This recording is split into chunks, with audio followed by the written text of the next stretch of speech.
Galatasaray saga has been dragging along day by day.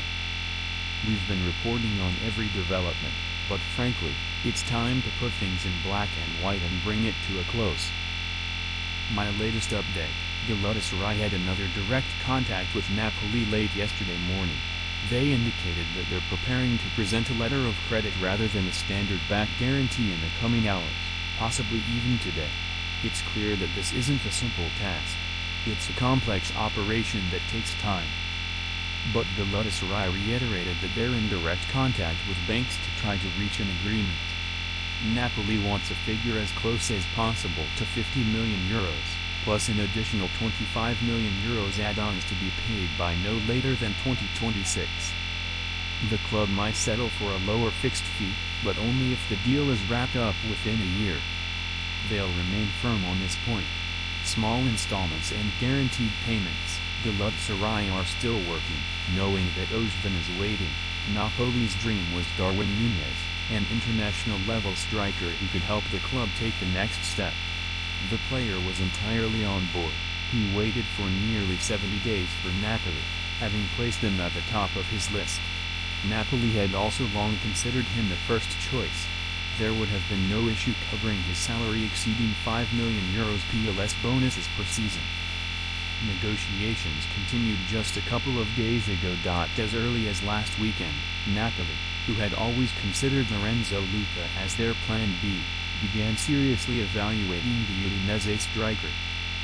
It's no coincidence that contact with Torino for Vanja Milinković-Savić resumed unexpectedly, while the Danendoe option remains on the table. A direct sign that Napoli are ready to redistribute the money originally allocated for the Liverpool striker toward other targets. Napoli had made an initial offer worth €42 million to the Reds, which brought them close to reaching €50 million, but then changed strategy, opting for the second name on their list. Now, almost 70 days later, Núñez can decide his future after seriously entertaining the dream of wearing a Napoli shirt and prioritizing them above all. There will be no shortage of offers. He has already been approached by Saudi clubs, including Al Hilal, as previously reported, and he'll decide with his representatives and, potentially, with approval from his current club. As for Luca, the striker is ready to join Napoli. Medical tests are scheduled for today. Napoli will pay around €35 million for the transfer package. It's an initial loan deal with an obligation to buy. They also secured a discount on the so-called easy bonuses. Let me explain. Udinese had asked for €40 million, including easily achievable bonuses. Napoli requested that the bonuses be tied to more challenging targets.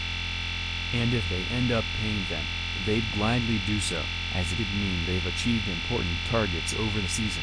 We can say Udinese met Napoli halfway: a guaranteed €35 million fee, more complex bonuses, and best of luck to everyone.